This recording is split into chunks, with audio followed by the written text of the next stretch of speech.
came tonight so that none of you would be able to leave this auditorium and ever again be able to say to a physician, to a counselor, to your future husband or wife, nobody told me. I didn't know. If you have sex outside of a permanent marriage relationship, you will pay. There's a cost. No one has ever had sex outside of that context and not paid, and the question we got to ask tonight is this: what is the cost, and is it worth it?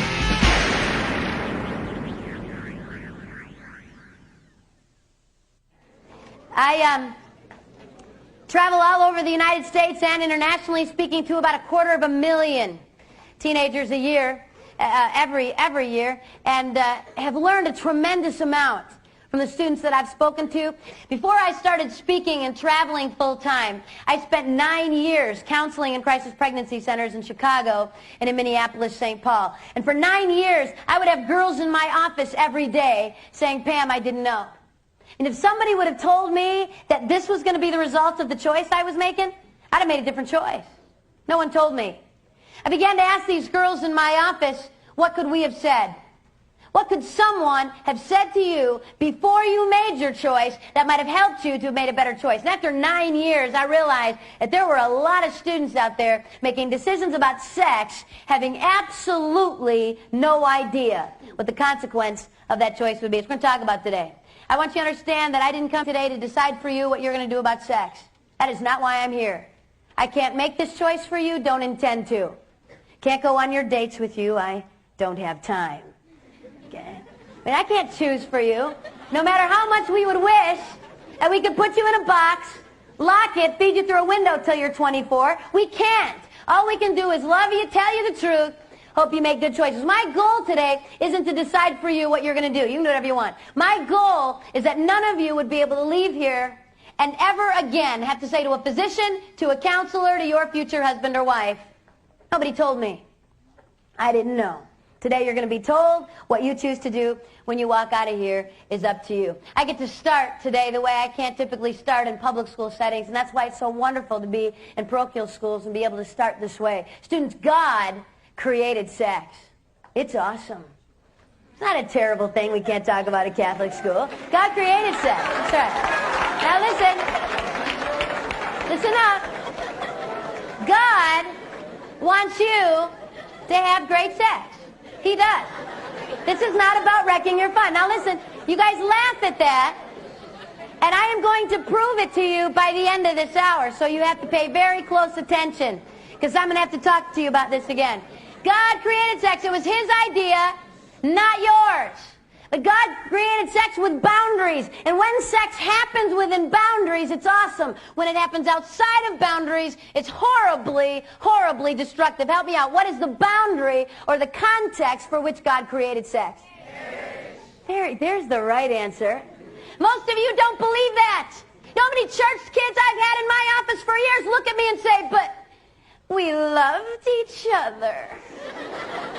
So, God did not create sex for love. That is not the boundary. God created sex for one context and one only. It's permanent, lifetime commitment, marriage, not love. Students, I'm going to say out loud something that if someone would have come to my parochial school when I was in high school and said out loud to me, I would have thought one of two things about that person. Either they're crazy or they're old. I am both. Here comes the words. I'm going to say out loud what David says in the Psalms, and I believe this with all of my heart. I love the law of God. I delight in the law of God. The law of God is like honey on my lips. I love God's law. I'll tell you why I love God's law. 2 reasons. Number one is it protects. No one gets hurt. There is no disease. There is no pain. If everyone abided by the law of God, we wouldn't have trouble. Think with me about a world where I could be in a relationship with you and trust everything that came out of your mouth because no one ever lied.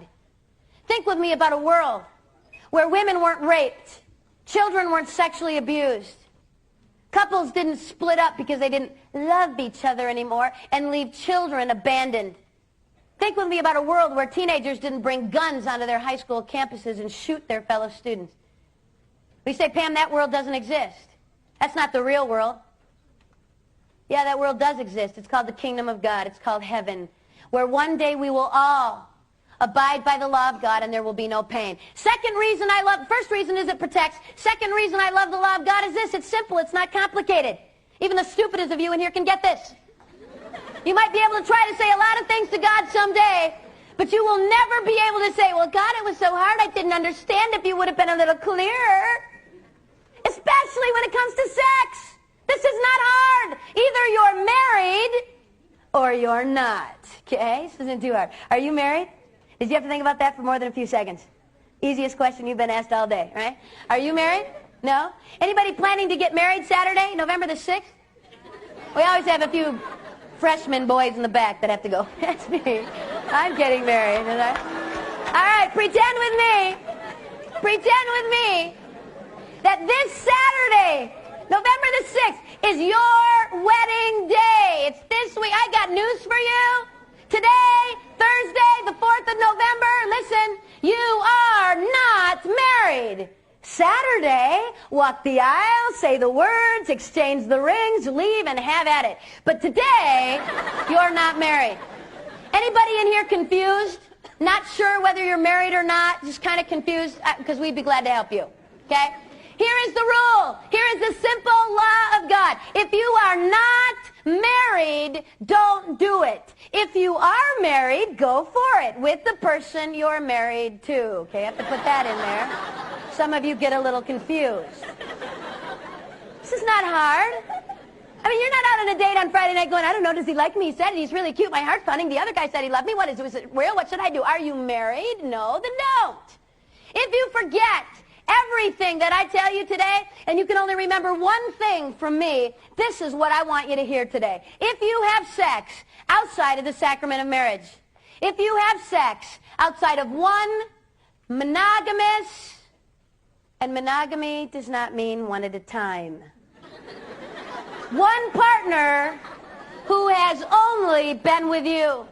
If you have sex outside of that context, you'll pay. There's a cost. No one has ever broken the law of God. No one has ever shaken their fist in his face and told them they could do it their way and didn't need his law and not paid. The question has got to be, what is the cost? And is it worth paying? We're going to talk about the physical and the emotional cost today. Physical cost, help me out today. What are most teens who are having sex afraid of? What's their biggest fear? Pregnancy is the biggest fear of teens having sex today. Doesn't make a bit of sense to me. I got a news flash for you. Pregnancy is not a disease. It's survivable. You can live through it. I've lived through it 3 times now. A few extra pounds here and there. It hasn't killed me yet. I'd have girls in my office for pregnancy tests, scared to death, waiting for the results of that test. I walk in, look at this girl, and say, your test is negative. She gets this look of relief over her face like, I am off the hook, not pregnant. Thank you very much. Let me out of your office. Wait a minute. Have you been tested for syphilis, gonorrhea, herpes, chlamydia, trichomonas, vulvodynia, arthritis, hepatitis B, hepatitis C, HPV, HIV? Have you been tested for that? Me? You know, I live in Mission Hills. I mean, why would I need to be tested for that? This girl is in my office thinking that she could possibly be pregnant, and she doesn't think she could have a disease. Students, you have a 4 times greater risk of contracting a disease today than you ever have of being pregnant. Pregnant teen girls, pregnant teenage girls in this country today are carrying, on average, 2.3 sexually transmitted diseases. Not 1, not 2, most of them 3 or more. But they weren't worried about disease. They didn't want to get pregnant. Every school I'm in, without exception, I will have a girl write me, email me, or come right up to me and say this. Well, my mom found out I was having sex, and so she put me on the pill. Or Norplant, or Depo, fill in the blank. What's that protecting that girl from? It's birth control protects you from. Pregnancy. That drug, that hormone that this girl is taking has just made her 10 times more likely to contract the disease than if she were not taking that drug. This girl's going to end up sterile or dead. Thanks, Mom. Glad you cared. Pregnancy is not the worst thing that could happen if you decide to have sex. Far worse things than that. However, over 9 years, I had to tell a lot of girls that their test was positive. Immediately, they wanted an easy, painless way out of this pregnancy they didn't plan. I have to look at this girl and say, guess what? Your choices at this point are bad, terrible, and even worse. Those are your options. You had a good choice. That was before sex. Now, all of the choices you got are going to carry consequences. Abortion is painful. I've counseled hundreds of women, 5, 10, 15 years after an abortion, still hurting. I've counseled teen girls with anorexia, bulimia, depression, suicide, because of an abortion they couldn't take back. So last summer I had to deal with a 20-year-old girl, the most painful things I've ever seen and witnessed. Underwent an abortion at 18 weeks, dilation and an evacuation. The abortionist dilated the cervix, entered her uterus with a very sharp instrument that looks a little bit like pliers or tongs, and literally ripped the child out in pieces. In the process of performing this procedure, he perforated her uterus, grabbed a hold of part of her bowel, and yanked it right through her vagina. She was hemorrhaging. In order to stop the bleeding, they rushed her to an emergency room where they did a radical hysterectomy. This 20-year-old will never have children. Not only that, they had to do a colostomy. She's going to go to the bathroom in a bag on the outside of her body for the rest of her life. A safe, legal little fix to a problem. No way. Abortion hurts women. Parenting is not easy. This last May, I had a 7th grader at a middle school I spoke at, 12 years old, pregnant with twins, delivered in July. It's going to be a lot of difficult years. 80% of teenage girls who choose to parent children while they're teens will live below the poverty level for at least 10 years, most of them for the rest of their lives, and 90% will never attend or graduate from college. 90%. And 10 out of 10 of those girls sat in my office and said, not me. Well, Pam, I'm going to finish high school, work full-time, go to college, be a doctor. Life happens to most of these girls. The number one indicator of poverty in this nation's students has nothing to do with race or where you live. The number one indicator of poverty in our country today is single-parent households in the age of that young girl when she began parenting alone. Serious responsibility, girls. Guys, in case you've all fallen asleep now, because we're talking about pregnancy and this does not involve you. Young men, you get a girl pregnant in the lovely state of California or any other state in this nation whom you are not legally married to. Not who you like a whole lot, okay? But a girl who you're not married to. Guys, you need to understand that you have absolutely no legal right to the choice she makes. This girl can do whatever she wants. You have no say. And suing her for stealing your sperm might prove a bit difficult. Try. If, however, guys, this girl decides to parent your child, you now have legal responsibility. It's costing us about $30 billion a year to support teenage girls parenting their children. We can't pay this bill. Over the last few years, we've undergone welfare reform. Guys, the laws have all changed. I don't care what your cousin, your uncle, your nephew got away with. It's not happening for you. We are now requiring in all 50 states the Social Security numbers of both parents on every birth certificate of every child born in this country. Girls will no longer be allowed to say, I don't know who the dad is. I don't feel like naming him. We will have your Social Security number on the birth certificate. Guys, if you are named as the father of a child, you'll be notified by your county. County's going to send you a little note saying you've been named as the father of this child, born to this girl, on this date. You will have between 60 and 120 days to show up at your county and say it's not me.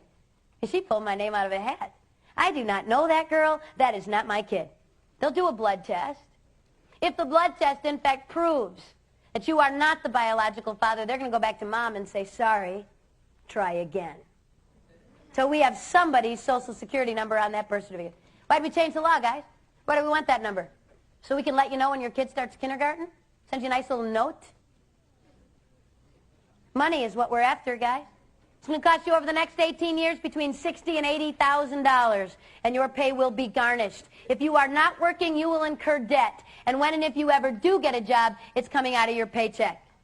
This is a serious responsibility, young men. Better think about that before you have sex. After, if you're not married, is too late. Key word there is marriage. If you're married, you've got all the choices in the world. If you're not, you don't.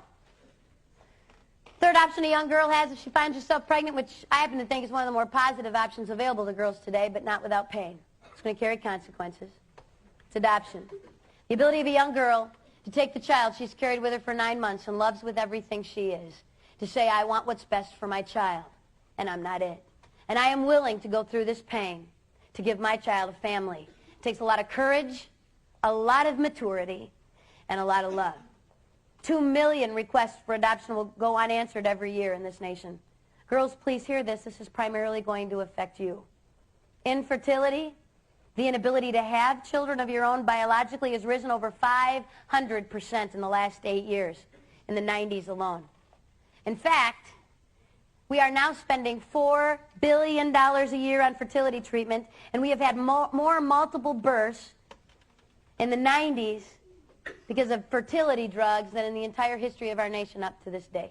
We've got so many more couples who can't have children and no infants available. Average adoption now takes between 8 and 10 years and costs between $10,000 and $20,000. It takes a lot of love for a girl to give her child a family and to give that couple the privilege of being parents. 34 years ago in Michigan, a young 15-year-old became pregnant. She had a lot of difficult choices to make, maybe more so than some young girls. She was raped. Abortion was legal in the 60s for rape. But this young girl chose to give her child life and then to place that child with an adoptive family. And that child was me. My biological father is a rapist. I don't even know my nationality. But I am still a human being. And I still have value. And my life isn't worth any less than any of yours just because of the way I was conceived. And I did not deserve the death penalty because of the crime of my father. And I've listened to the rhetoric all my life. And I've listened to people say, well, every child should be wanted and planned. Well, I wouldn't have an abortion. That's terrible. But if it were rape, well, then you're a mistake, Pam. I don't believe that. I believe that every child is wanted by someone. And I believe that God, in his mercy, had a plan for me. And I can't explain it to you. And you can't explain it to me. And I've asked all the hard questions. Don't think I haven't. Did God plan me? Did God plan rape? Because I don't know if I'd serve a God that did that. Did God look down that night in November of 1964 and say, oops, what am I going to do with that? I don't know. But let me tell you something I do know, students. I know that my God is so awesome and so amazing that he is capable of taking your worst pain, whether it was something that you chose or whether it was something that was done to you. And my God can make something very beautiful come from that. It's called amazing grace. The ability of God to take even the pain in our lives, the ashes of our lives, and make something good come from that. I don't know how and I don't know why. I just know he can. I've not met my birth mom. Someday I hope to. If I don't meet her here on earth, I'm going to meet her in heaven. I've been praying for her since I was 4 years old. And when we meet, I'm going to wrap my arms around her and I'm going to tell her I love her because she loved me. Loved me enough to give me my life. And then loved me enough to give me the next most special gift I was ever given. And that's my family. Since I wouldn't want any of you sitting in this room to ever have to make a choice like this. I've spent 9 years of my life walking girls through these choices. There is no easy way out. The best choice is before you have sex. After that, it's going to get really tough. But please hear me today. If you, someone you care about, were to find yourselves pregnant you didn't intend to be, please get some help. Please don't walk through this alone. Crisis Pregnancy Center should be close to you. Where you can find it, the best way to do that is to look under your yellow pages, under abortion alternatives or pregnancy counseling. Look under the listings, find out who is doing the counseling, give them a call, and get some help. Don't walk through this alone. Pregnancy is survivable, though. We can live through that. I could walk you through that. That is not the worst thing that could happen if you decide to have sex today. Far worse things than that. Today, November 4th, today, in the next 24 hours, 12,000 teens will contract a sexually transmitted disease. Today. 12,000 more tomorrow. 12,000 teens who got up this morning and said, like some of you sitting in this room, that's not going to happen to me. Damn, that happens in Los Angeles and San Diego and San Francisco and Sacramento and scary schools like St. Paul. But we're okay here at Alameda. It doesn't happen here. You're wrong. Since in the 1950s, we had 5 sexually transmitted diseases we knew about were treated. 5. You could count them on one hand. Go find a grandparent. Go find someone who grew up in the 40s and 50s. Ask them. Were there STDs when you were a kid? I mean, did people have them? Talk about it at school? Have classes? Have wellness day? Oh, yeah, sure. There were sexually transmitted diseases. Got a shot of penicillin, moved on. It's a new world. Today we've got over 30 sexually transmitted diseases.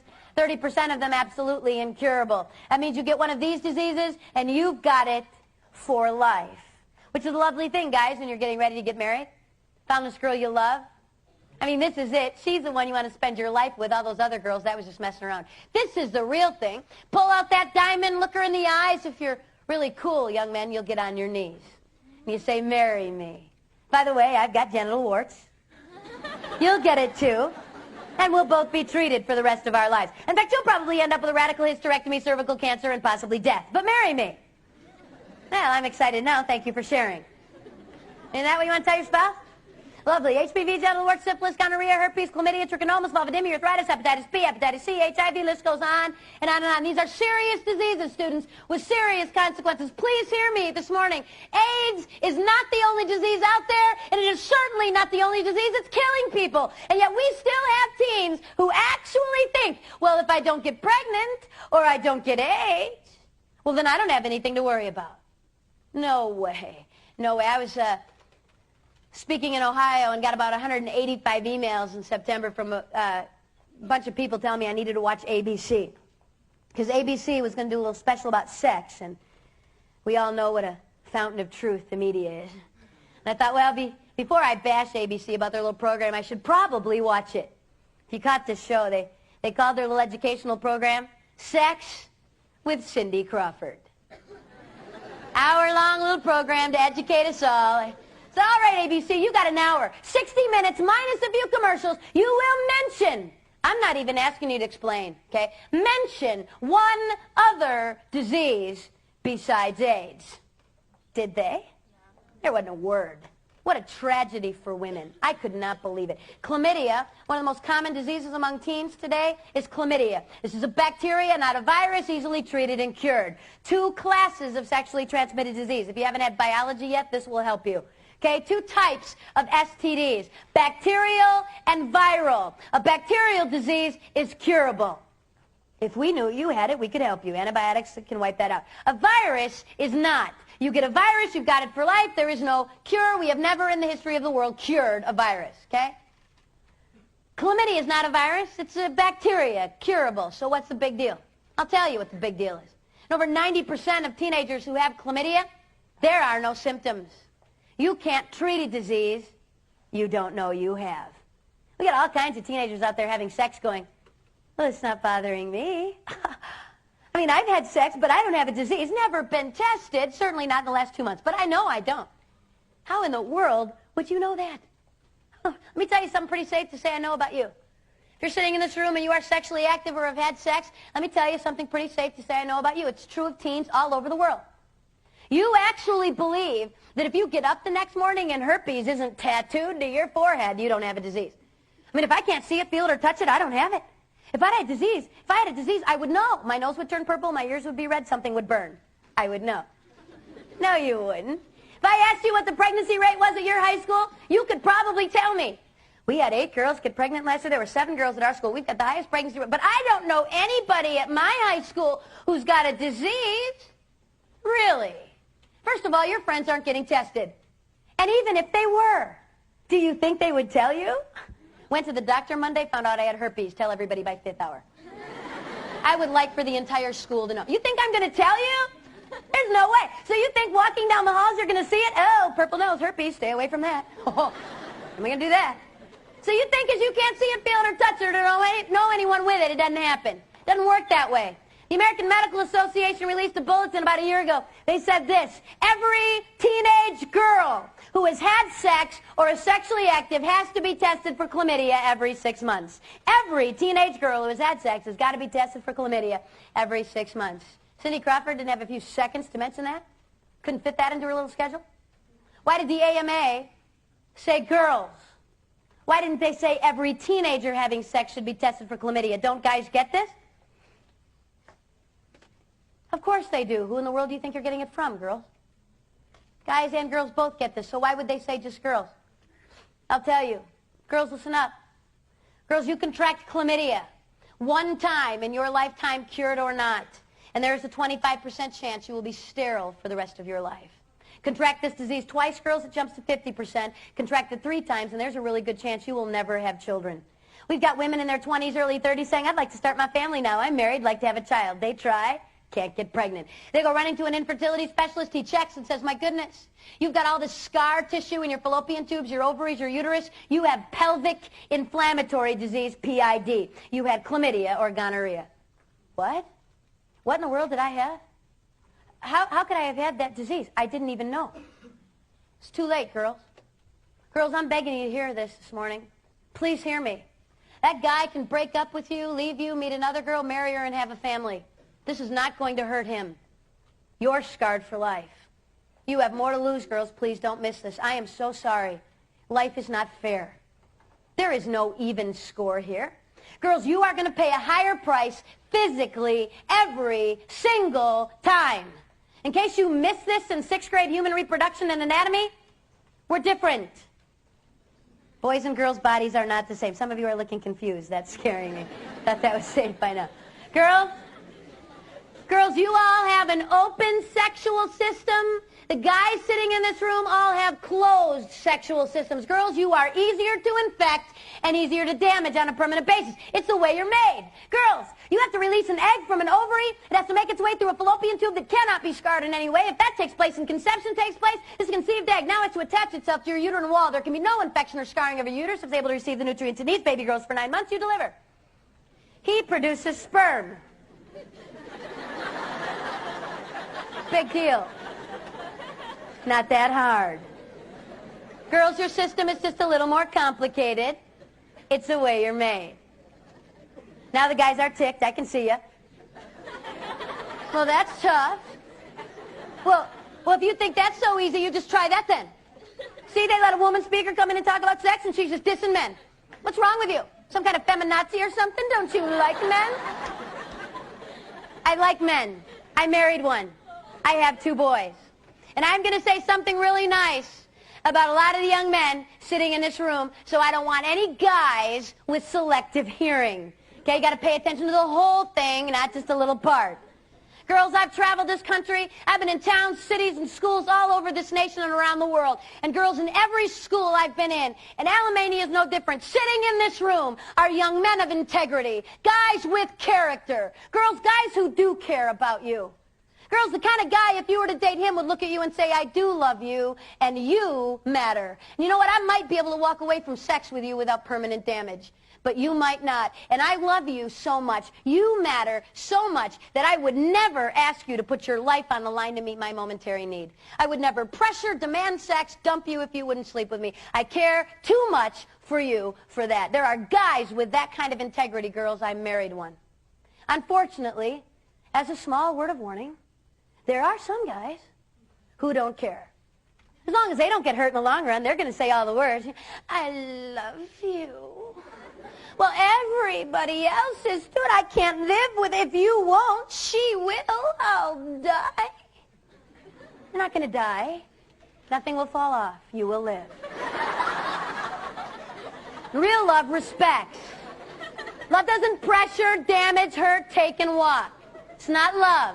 That's selfishness. Kids ask me everywhere I go, well, Pam, how do I know if it's love? How do I know if this person loves me? They said it. My heart's pounding. They're really, how would I know if it's really love? There's only one way you will ever know if it's love. Put a boundary down. Say this far and no further and watch for respect. Don't give love without respect. Not possible. Problem is, where do y'all get your idea about what love is? From television, movies, 90210, Dawson's Creek, Felicity, the Titanic. My daughter begged me to take her to that flick. I made the mistake and did. Had to debrief her for 2 hours. One of the most abusive relationships I've seen on a screen. A young girl about ready to jump off the back of a boat. Now, I'm not the best psychologist ever walked the face of the earth, but my guess is she was a little vulnerable. You think? Hurting a little, self-esteem probably not where it needed to be. Very nice-looking young man, very cute. Walked into her life, said all the right words. Within 48 hours was sleeping with her, and we called it love. All I can say is it's a good thing that boy died. Because if he hadn't, we would have found out what that was all about when we hit shore. Thank you. It was fun. See ya. Students, hear what God says love is. Love is patient. It's kind. It's not rude. It's not selfish. It would never damage someone and hurt them. It's not love. It's selfishness. I was speaking for the Diocese of Covington, Kentucky. We had about 4 Catholic high schools bust into an auditorium, everybody at once. I was in the back of this auditorium in Covington, and about 8 girls from one of the schools got around me. Girls do things in packs. And these 8 girls got around me, and they said, Pam, you know that thing you said today? You said there were guys with integrity, with character, who wouldn't pressure us for sex, who wouldn't dump us if we wouldn't sleep with them. Well, you've not been to our school. There's not a guy at our school like that. All they want is sex, and if you won't sleep with them, you'll be dateless. I said, girls, you're wrong. That is absolutely not true. There are guys at your school who, if you put a boundary down, would respect you. In unison. These girls looked at me and said this. Well, then why do we always date such losers? Try to speak the truth in love. I work hard at that. Girls, take a look in the mirror. What are you settling for, girls? Girls, you want respect? You have to demand it. You want to get used, walked all over, be the next notch on someone's belt? I got a little word of advice for you today. Start it here and get used to it. You're going to get used for the rest of your life. You want respect, you have to demand it. You demand respect, you get it. Girls, I'm saying this to you, please hear my heart today, because if you do not, you will pay the higher price. The score is not even. Then there's herpes. I spent a lot of time on herpes. Let me just say this. Herpes is a virus. One of the more common diseases among young people and adults in our country today. Herpes is a virus. What does that mean? You get it, you got it for life. You'll give it to your spouse someday. There is no cure, okay? It's forever. Basically, it's sores on your genital area that reoccur on occasion throughout your life. We used to think it was, you know, that was no big deal. Actually, it's so common now that we have to endure commercials. And I'm watching television with my children. It's a very nice, beautiful girl. I think she's riding a bike. And also, I have genital herpes. If you have genital herpes, you can take this medication. It may cause diarrhea, vomiting, and nausea. And I'm thinking, whatever that is, I want that. So nice, you know. Students, everybody, of all people over the age of 12 in this nation, 1 out of 5 of everyone over the age of 12 is infected with herpes today, a virus. You don't get to say, oops, wish I wouldn't have that. It is for life. That's not the #1 STD, though. The #1 sexually transmitted disease in this country and around the world is human papilloma virus, HPV. This is a virus. What does that mean? You get it, you got it for life. No cure. You will give it to everyone you have sex with after infection. This is not only the most common virus, this is the most contagious. Not transmitted the same way as HIV. We'll talk about that in a minute. Street name for HPV is genital warts. Basically warts on your genital area that need to be burned off periodically, either through laser surgery or chemicals. We used to think that was the only big deal. It's kind of gross. Have to have some warts burned off now and then. So we realized a few things about this. #1 is this. You can have this virus and you can be giving it to other people without ever having warts. In fact, the most cancerous strains of this virus don't produce warts at all. Girls, if you do get warts or lesions as a result of being infected with this virus, typically girls, they will be on your cervix. When was the last time you saw your cervix? I had an 8th grade boy in Detroit look up at me and go, I don't know. Said, you don't have one, honey, breathe. Girls, this is not a part of your body you can see, okay? I know that when I say genital warts at a high school, I know I've got students sitting in this room who've had sex who in your mind are going to do this. Well, she said that wart thing, and I have never seen a wart down there. I don't have that. If you have not been specifically tested by a physician for the virus, and hear me very carefully, to be tested for the virus is a very expensive blood test that is almost never done. Certainly never done at free clinics.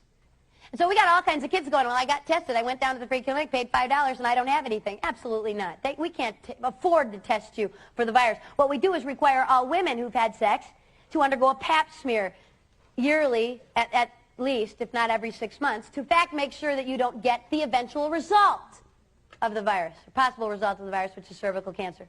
Guys, this is, HPV is kind of annoying, and having warts burned off your genital area on occasion is painful, I'm guessing, I don't know, but I think it probably would be. And I would hate to have to be there when you had to tell the girl you loved and want to marry that you were going to give this to her. That won't be any fun. But you're going to live. Girls, this is a big deal for you. HPV is the #1 causal agent of cervical cancer in women. We've got young girls as young as 18, 19, and 20 undergoing radical hysterectomies because of cervical cancer. Dealt with a senior last year. Came up to me, was being real tough.